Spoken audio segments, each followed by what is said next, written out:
POB భూములకు సంబంధించి అంటే నిషేధిత భూములకు సంబంధించి ఈ రగడ అనేది కొనసాగుతూనే ఉంది తెలంగాణ రాష్ట్రంలో. ఓవైపేమో ఈ గృహ నిర్మాణ మరియు రెవెన్యూ శాఖ మంత్రి పొంగులేటి శ్రీనివాస్ రెడ్డి ఏమంటుండు, మేము అధికారంలోకి వచ్చిన తర్వాత ఒక్క సెంటు భూమిని కూడా మేము పిఓబిలో చేర్చలేదు, ప్రాబిలిటీ లిస్ట్ లో చేర్చలేదు అని చెప్పేసి ఆయన అంటాడు. కానీ లక్షల ఎకరాలు నిషేధిత జాబితాలకు పోతున్నాయి. మరి అవి ఎట్లా పోతున్నాయి, ఎవరి ఆదేశాల మేరకు పోతున్నాయి అనేది ఇప్పుడు పెద్ద క్వశ్చన్ మార్క్ లాగా మారింది. ఈ పిఓబి ల్యాండ్స్ సంబంధించి మన గతంలో కూడా చాలా సార్లు వీడియోలు చేసినాం, ప్రభుత్వాన్ని చాలా రిక్వెస్ట్ చేస్తూ వస్తూనే ఉన్నాం, ఇప్పుడు కూడా రిక్వెస్ట్ చేస్తూనే ఉన్నాం. వీటి మీద ఖచ్చితంగా ఒక కన్నేయాల్సిన అవసరం ఉంది. సో ప్రజలకు జవాబు చెప్పాల్సిన అవసరం ఉంది, ప్రభుత్వం మీద బాధ్యత కూడా ఉంది. ఇక్కడ ఏంది, పిఓబిలో అసైన్డ్ ల్యాండ్స్ అని మనం చూస్తున్నాం, ఎవరికి ఎకరం పట్టా ఇయ్యలేదు. దాదాపుగా నాకు తెలిసి తెలంగాణ రాష్ట్రంలో ఒక 20 ఏళ్ల పైనే అవుతుంది నాకు తెలిసి భూములు ఎవరికి అసైన్ చేయలేదు, అసైన్మెంట్ కమిటీలో ఊసేలేదు. ఆ కమిటీలు ఎక్కడ కూడా కూర్చుండి కమిటీ సమావేశాలు అయినట్టుగా ఎక్కడ కూడా రికార్డులు ఉన్నాయి మీకు. 20 ఏళ్ళు అయితే దగ్గర దగ్గర ఇప్పుడు కాదు, కేసీఆర్ సర్కార్ ఉన్నప్పుడు కూడా అసైన్మెంట్ కమిటీలో అంత యాక్టివ్గా ఏం పని చేయలేదు, కానీ భూములు పోయింది.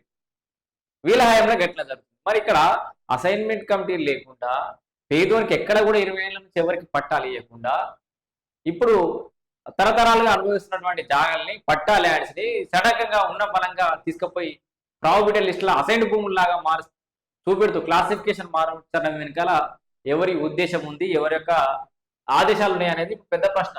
ఎవరికి ఎకరం పట్టా ఇయ్యలేదు, 1,00,000 ఎకరాలను అసైన్డ్ గా మార్చినట్లు తెలుస్తోంది. సో ఇక్కడ పిఓడి యాక్ట్ ను ప్రయోగించేందుకు కుట్ర అని కూడా చూస్తున్నాం. మనం ఇందాక చెప్తున్నాం, 20 ఏళ్ళుగా రాష్ట్రంలో ఎక్కడ కూడా కొత్త అసైన్మెంట్ పట్టాలు జారీ చేయలేదు, ఏ రైతు కూడా ఎకరం భూమి కేటాయించలేదు, పొజిషన్ చూపించిన సందర్భాలు కూడా లేవు. అసలు నియోజకవర్గ స్థాయి అసైన్మెంట్ ల్యాండ్స్ కమిటీ సమావేశాలు నిర్వహించిన రికార్డులే లేవు. మరి అయినప్పటికీ భూభారతి పోర్టల్ లక్షలాది ఎకరాల భూమిని అసైన్డ్ గా మార్చినట్టు రికార్డులో చూపిస్తారు. అసలు పిఓటి యాక్ట్ వర్తిస్తుందా అంటూ ఆ భూములు క్రయ విక్రయాలపై నిషేధం విధించి రిజిస్ట్రేషన్ల చట్టం 22A ప్రకారం పిఓబి జాబితాలో చేర్చారు.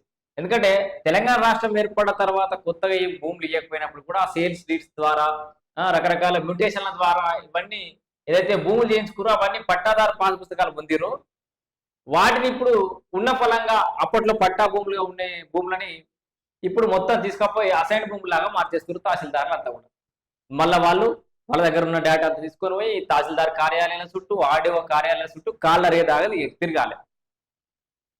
మా భూములు మాకు ఏరు మహాప్రభు, ఆ ప్రావిడెంట్ లిస్ట్కి వెళ్ళి తీసేయరు మహాప్రభు అని మొత్తుకోవాలి, తిరగాలి.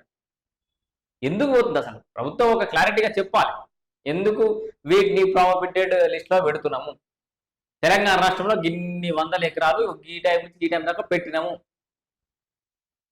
నాకు తెలిసి ఈ అసైన్డ్ భూములకు సంబంధించి కావచ్చు, ఈ మిగతా అన్ని ల్యాండ్స్కి సంబంధించి కావచ్చు, అసలు రెవెన్యూకి సంబంధించిన అంశాలని ప్రతి నెల ఒక నివేదిక రిలీజ్ చేయాలి ప్రభుత్వం.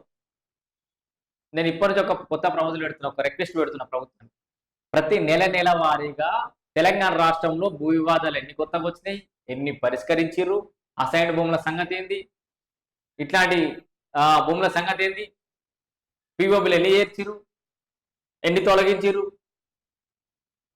దాని నెలవారీ పురోగతిని పబ్లిక్ డొమైన్ లో పెట్టాలి. ఎందుకు పెట్టారు మీరు?